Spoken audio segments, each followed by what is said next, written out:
공중방송이기 때문에 초점을 용서 또는 치유하는 그쪽에다가 이제 초점을 맞추게 되겠지만은 오두막 요약에 보시게 되면 나와 있는 것처럼 그 오두막에서 자기 소중한 아이 미끼를 잃어버리게 되었던 그 상처와 아픔을 치유하면서 초대하고 불렀던 분위기였죠.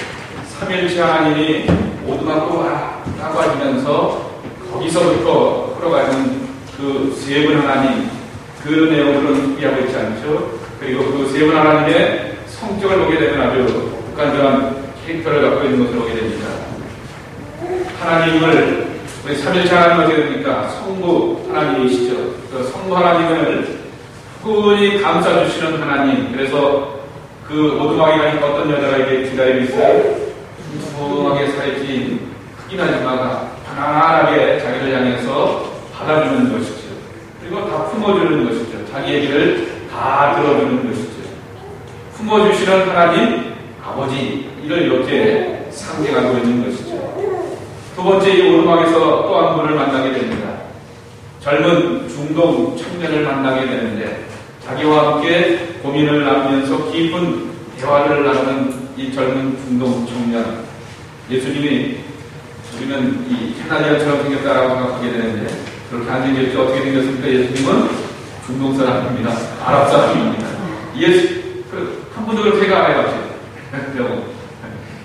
그 모습을 통하여서 예수님의 인간으로 오시는 모습, 그리고 함께 대화하면서 품어가는 모습, 그리고 또 젊은 여인이 이 맥과 함께 대화를 나누면서 동양 여인이 자기의 마음을 터치해주면서 다독거려주는 그 내용들, 그 동양 여인의 그러한 다독거림을 통해서 얻는 지혜와 여러 가지 안목들, 바로 성령 하나님께서 주시는 깨달음과 지혜라고 하는 것이죠. 그런 이 오두막에서 하나님을 만나게 되는 그 이야기들이 쭉 나와 있는 것을 보게 됩니다.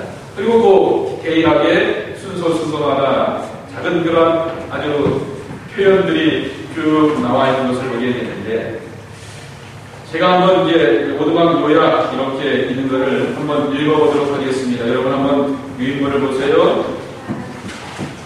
아까도 나온 것처럼 저자는 부인의 제안으로 출퇴근 중에 틈틈이 글을 써서 자기 아이들에게 선물해야겠다고 마음먹고 종이 쪼가리에 메모하기 시작했다. 메모가 쌓여 정리가 필요해지자 그 메모들을 엮을 스토리를 구상했다. 그렇게 완성된 초고를 킹코스에서 출력 재본에 아이들에게 선물하면서 주변 친지들에게도 명목분 나눠줬다.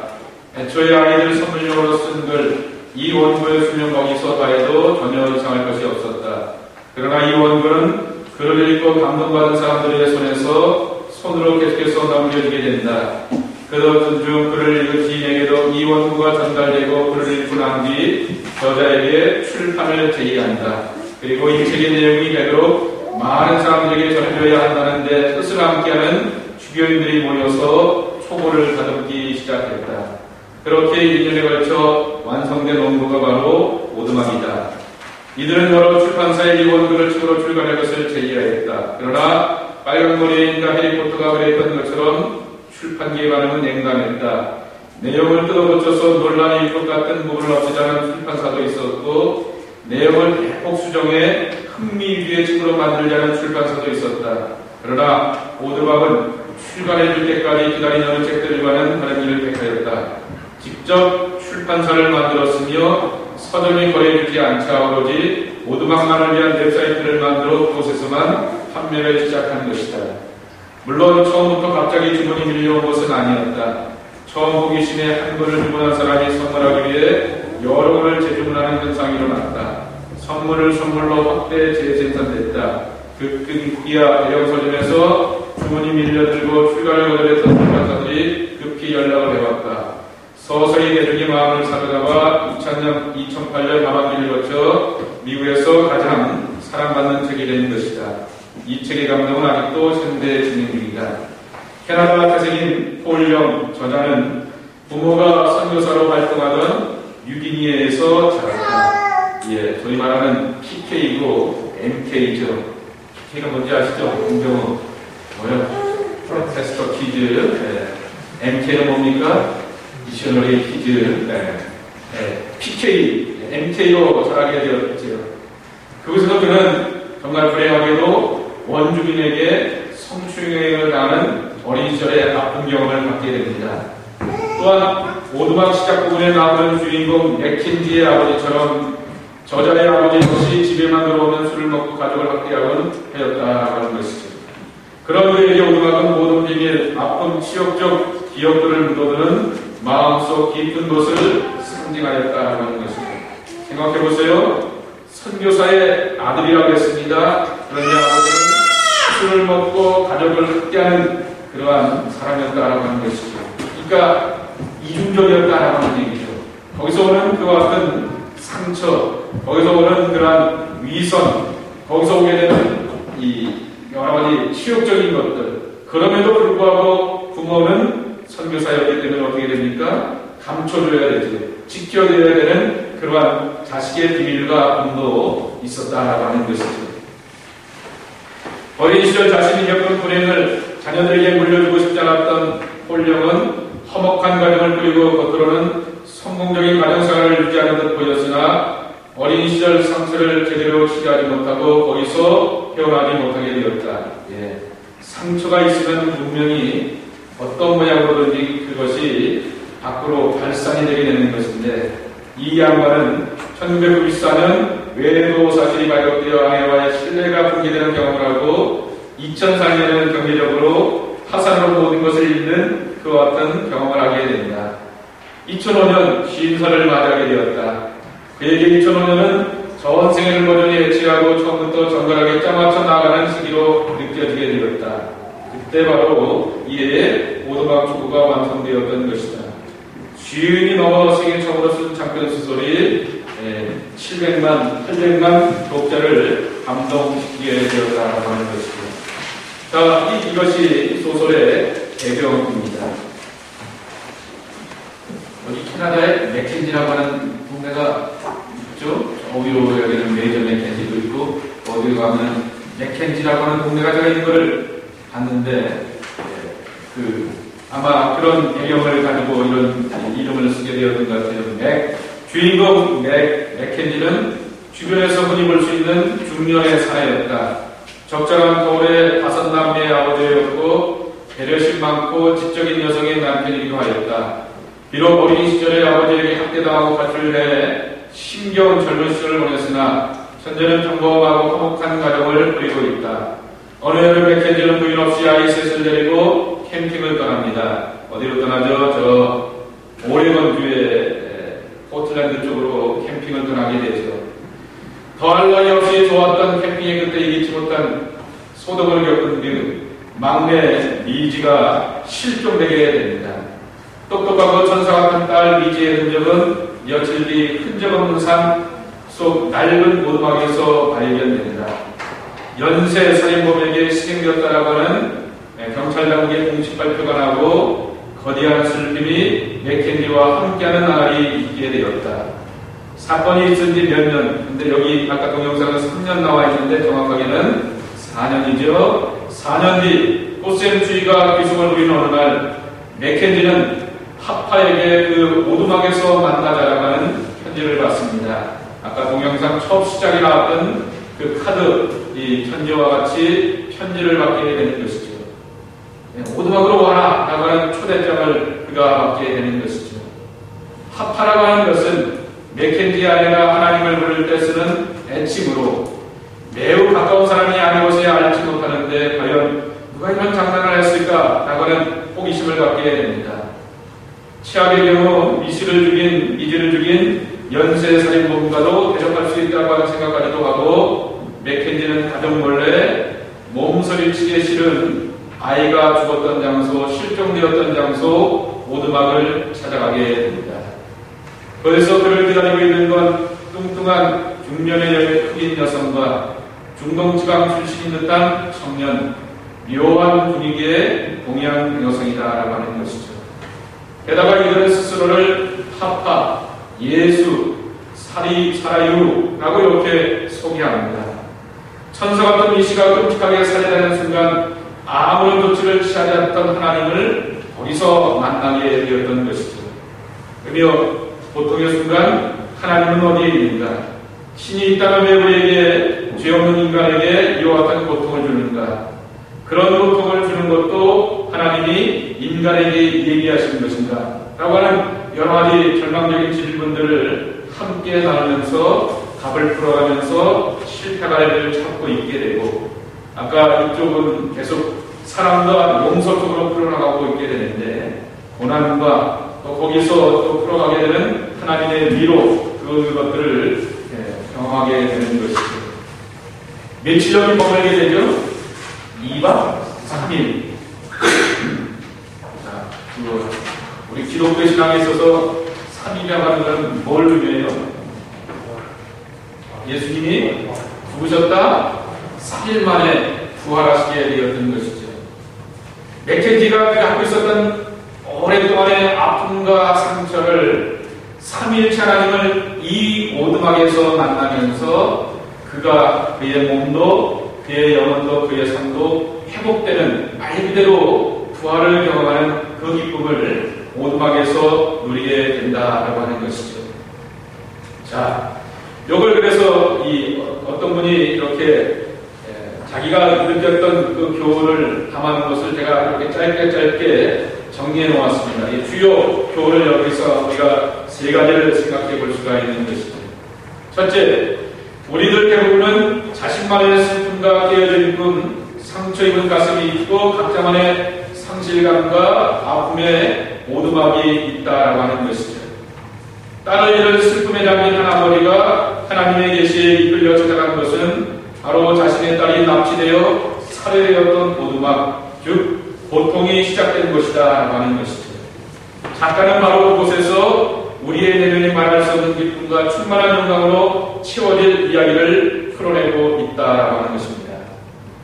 자, 암 환자들이 있습니다. 조금 기수가 지나게 되면 소위 말하는 전이가 되어서 이 몸의 구석구석에 퍼지게 됩니다. 그런데 암은 그것을 근원을 잡으려고 한다고 하면은 여기 있는데 여기에 퍼졌다, 전이가 되었다, 트랜스퍼가 되었다라고 하게 되었을 때 여기에 비해서 여기는 쉽게 잡을 수가 있습니다.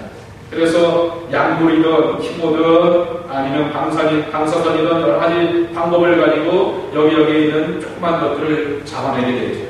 그러나 만일 여기에 있는 그 암덩어리를 잘라내든지 녹여내든지 약물로 어떻게 없애버리든지 이거 건드리지 않으면 여전히 얼마 지나지 않게 되면 또 다른 몸으로 다른 것으로 트랜스퍼 될 수밖에 없다라고 하는 것이죠. 근본은 여기를 잘라버려야 되는 것이고 여기를 녹여버려야 되는 것이고 여기를 치유해야 되는 것이죠. 오두막이라고 하는 것은 이 맥이라고 하는 사람이 상처받은 것이다 라고 하는 것이죠. 그리고 그 오두막은 누구에게나 다 있다라고 하는 것입니다. 여기 맥처럼 아버지로부터 어린 시절에 선교사의 장을 보았다가 그 원주민을 통하여서 당하게 되었던 폴령의 봉변과 같이 여러 가지 사람들은 삶의 자리 가운데서 아픔과 상처가 있다라고 하는 것이죠. 하나님은 그 상처가 났던 그 자리에서 만나자라고 하는 것이죠. 빙빙 돌리는 것이 아니라 골맞고 아팠고 힘들었던 거기서부터 함께 풀어가고 있고 치유해 나가고 계시는 삼위일체 하나님의 그 은혜와 사랑, 여기 그것이 이 오두막에서 만나는 우리 하나님의 사랑이라고 하는 것이죠. 두 번째, 이 책이 비록 소설이지만 그거를 신학서적보다 훌륭하게 삼위일체 하나님에 대해서 설명하고 있고 그 삼위의 활동에 걸맞는 묘사한 부분이 매우 인상적이었습니다. 아울러 그들과 보내는 2박 3일의 일상의 대화 속에서 우주의 원리와 죄의 근원과 사람의 한계와 심판과 용서와 사랑에 대해서 이렇게 조근조근 설명하고 진술하고 있는 일을 우리는 함께 교훈을 찾게 되는 것이죠.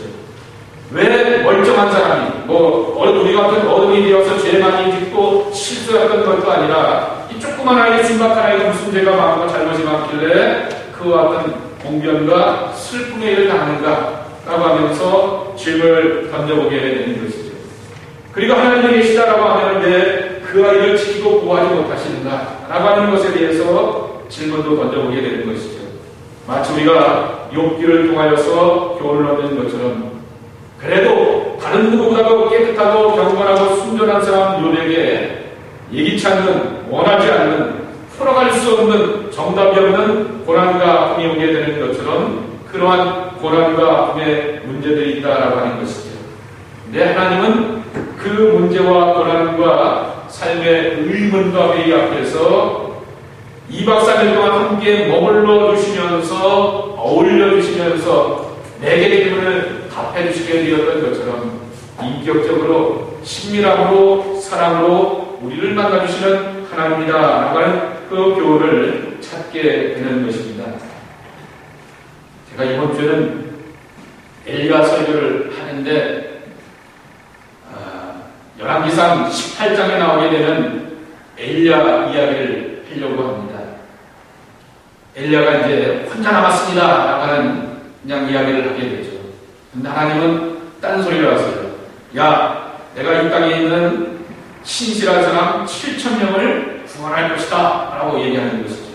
엘리야는 맨 하나님한테 뭐라고 고백하냐고 했냐면은 하나님 내 믿음을 지키고 신실하게 사역하는데 나만 남았습니다 이렇게 대답하는데 하나님은 대답하시기를 내가 오바댜를 통해서 몇천 명을 구원하게 하겠고 몇천 명을 구원하게 되었고 이 이스라엘 전역에 있는 신실한 종 7,000명을 구원하고 그들을 세울 것이다 라고 하는 그런 얘기를 하게 하시는 것을 보게 됩니다. 그런 이 교훈을 통해서 제가 이번 주에는 좀 철학자들 이야기들을 좀 몇 사람 이렇게 읊어보려고 합니다. 내가 이번 주일날 철학자들 얘기하게 돼서 혹시 틀리더라도 오른 척 넘어가 몇 사람의 이제 철학자들이 이제 쭉 이렇게 나오면서 그러한 교훈들을 찾아보려고 하는데 우리가 이렇게 이 고난의 연장 가운데 던져지게 되었을 때 나는 혼자다라고 하게 되지만은 그러나 하나님은 여기 인격적으로 찾아와 주셔서 그 질문에 대해서 답을 주시는 모습이라고 하는 것이죠. 세 번째로 오두막은 원래는 맥이 상처 입고 아픔을 경험한 공간이었지만은 하나님 제 친구가 2박 3일 동안 함께 기도하게 되었던 회복의 공동체라고 하는 것이죠. 친구가 있었다라고 하는 것이죠. 내면의 세계, 자기 반의 세계에 대해서 아무도 이해하지 못할 것이다 라고 하는 그곳에 고려 감옥에 계니까 자기 얘기를 들어주고 자기와 함께 질문을 하고 답을 하고 자기와 함께 고민을 나눌 수 있는 친구가 있다라고 하는 얘기죠. 교회가 바로 그런 곳이 되어야 된다라고 하는 것이죠. 오두막에 아픔과 상처를 갖고 있는 사람들이 오두막에 하나님이 거기서 만나자라고 말하고 있는 것처럼 우리 불꽃교회 오두막에 사람들이 찾아오게 됩니다. 그만의 상처와 아픔과 고민을 가지고 오게 되었을 때 우리가 그들의 친구가 되어주어서 그들의 이야기를 들어주고 그들이 고민하는 것들, 그들이 아파하는 것들을 함께 나누면서 치유해가는 것이죠. 거기에 중요한 사실은 우리는 부족하고 연약한 입술이라 할지라도 하나님은 힘이 있고 하나님의 말씀이 능력이 있고 성령이 나를 통해서 역사하시기 때문에 나의 입술과 나의 말씀을 가지고 내 친구들을 회복시켜 나갈 수 있는 은혜가 오두막 이 공동체 안에서 이루어지게 된다라고 하는 것입니다. 그래서 이 소설이 너무나 재미있으니까 이걸 가지고 노조 올슨이라고 하는 신학자가 12개의 카피를 가지고 오두막에서 만난 하나님이라고 하는 그러한 책을 쓰게 되었습니다. 그래서 제가 목차를 6개만 했습니다. 12개를 다 하면 어떻게 돼요? 지구에 한국 사람들은 10개짜리도 5개로 줄여야 되고 5개도 3개로 줄이는 그런 지혜가 필요합니다. 그래서 제가 12개를 이렇게 줄였습니다. 6개로 이렇게 딱 정리해서 우리가 관심 갖는 것들 그것들을 이렇게 한번 찾아보면서 우리의 신앙의 교훈들을 얻고자 하는 것이죠. 그래서 여기에 나오는 12가지 주제를 6개로 줄이게 되었는데 다음 주가 우리가 만날 것은 뭐냐고 하면은 고난의 대결이라고 하는 것이죠. 우리가 고난 당할 때 하나님은 어디 계십니까? 계신가? 라고 하는 것이죠. 여기 제목도 그런 제목이 있습니다. 내가 고난당할 때 하나님은 어디 계십니까? 마치 필립 얀시의 책에도 그런 책이 있는 것처럼 기독교 신학자 치고 고난이라고 하는 책을 쓰지 않는 신학자가 없습니다. 이 고난에 대해서는 참으로 감히 쉽게 말할 수도 없고 우리가 쉽게 말하다가는 마치 누구 꼴 나냐고 하면 욥의 세 친구 꼴이 나게 됩니다. 욥은 욥대로의 아픔과 상처가 있는데 내가 진단하고 검열하고 위로한답시고 말하다가 잘못만 하게 되면은 욥의 세 친구와 같은 그와 같은 실수를 범하게 되는 것이죠. 그러나 이 고난에 대해서 묻고 대답을 찾고 그리고 거기서 하나님이 원하시는 뜻을 구하는 것이 바로 또 신앙인의 또 갈급한 마음일 수밖에 없다라고 하는 것이죠. 그래서 여기서도 그렇고 이 송인규 교수라고 해서 이 장로교 합동 측 이 목사국 신학교 교수인데요. 여기 보게 되면은 아는 만큼 깊어지는 신앙이라고 하는 아주 평범하게 쓰게 되었던 또 책이 하나 있습니다. 거기 보게 되면 여기도 고난이라고 하는 그런 것을 가지고 또 함께 정리해서 다음 주에 보도록 하겠습니다.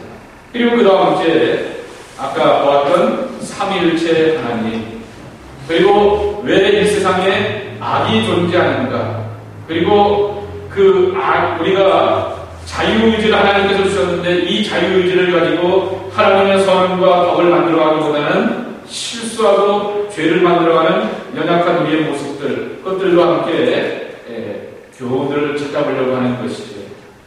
용서와 심판, 그리고 죄와 구원, 그리고 마지막으로는 바로 이 교회라고 하는 것이죠.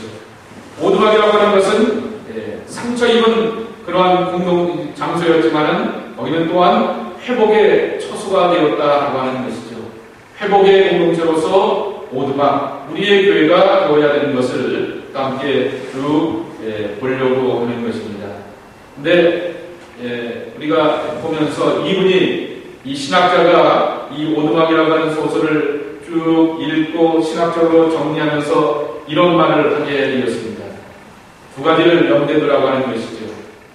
오두막이라고 하는 것은 신학 교과서가 아니고 아주 정확하게 쓴 사실도 아닌 어느 신앙인의 고백이, 신앙 고백이 남겨져 있는 소설일 뿐이다라고 하는 것이죠. 이번에 선거가 끝나고 나서 어떤 사람이 회개한 얘기를 하지 않았습니까? 요새 한국에 도관이라고 하는 영화, 혹시 한번 원래 한번 본 사람이 있어요? 못 봤는데 도관이라고 하는 그 영화가 유행을 하게 되는데 그것을 쓴 사람이 이 천주교 신자였던 봉지영 씨 아닙니까? 그 사람이 썼는데 실화를 바탕으로 소설을 썼는데 소설이다 보니까 약간 자극적으로 과장하였고 그것이 영화로 만들어지게 되니까 더 그냥 적나라하게 이렇게 자극적인 모습이 나타나게 되었더니 어떤 그런 평론가, 변호사라고 하는 사람이 그런 말 하지 않습니까? 아니, 그렇게 자극적으로 과장해서 사실하는 것을 쓰냐라고 이렇게 얘기를 하게 되는데 그 사람이 참 모르는 것이 있죠. 소설은 소설이라고 하는 것이죠. 이것은 픽션이 아니라 non-픽션이라고 하는 것이죠. 그러니까 이것을 가지고 간혹가다 보게 되면 보수적인 교인들 가운데 이것은 비성서적이다. 또 어떻게 하나님이 흑인이 될 수가 있고 여자가 될 수 있느냐. 그렇지만 거기에는 C.S. 루이스 책에도 마찬가지인 것처럼 이미지인 거죠. 상징인 것이죠. 바로 우리의 영원한 교과서는 성경이고 그리고 또한 다만 하나의 참도서로서 우리의 신앙의 교훈을 찾을 수 있는 그러한 책 가운데 하나로서 우리가 보아야 된다고 하는 것이죠. 그래서 성경에 비추어서 오두막을 읽어야 한다고 하는 것입니다.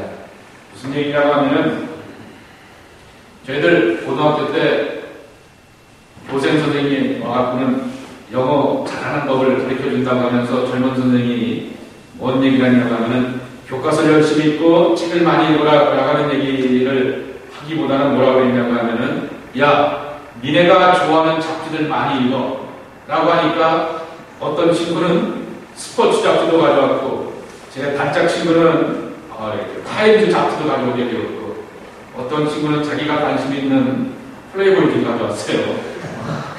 근데 이 영어는 걸렸어요. 선생님한테 걸려갖고 나중에 혼났죠. 그렇지만은 그 목적이 뭡니까? 영어도 잘하는 얘기죠. 그래서 영어의 흥미를, 그리고 죽었다가 살아나는 그 모습이나 그것을 통해서 그 나니아 연극에 나오는 그 사자는 예수님이다, 우리의 세이버 메시아이다 라는 것을 우리가 확인하게 되고 거기서 교훈을 얻게 되는 것처럼 문학적인 표현과 교리를 혼동하지 않으면서 어떻게 하든 여기서 우리의 신앙의 교훈들과 의미들을 찾아보자라고 하는 것이죠. 자, 그렇게 우리가 한번 이렇게 시작해 보려고 합니다. 그러니까 여러분이 다음 주에 이렇게 가셔서 아까 있던 동영상은 교회 홈페이지에다 올려놓겠습니다. 아까 글씨가 조금 해서 잘 안 보이셨는데 한 번 더 보시고요.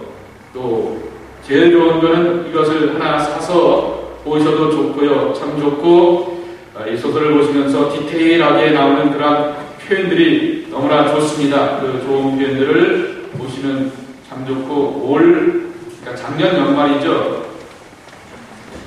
이 생명의 말씀사에서 세계성가에서 이 책하고 달력을 이렇게 묶어갖고는 선물용으로 나왔습니다. 그래서 제가 그것을 사가지고 교인들에게 선물을 하고는, 그래서 한국 책이 한 두세 권 있다라고 생각하게 되었는데 보니까 이사 오면서 보니 없더라고요. 한국 책은 없는데, 여러분이 그 두란노라나 이런 데 가셔서 책을 구하시면은 거기서 얻는 그런 교훈들을 함께 찾아보게 되고요.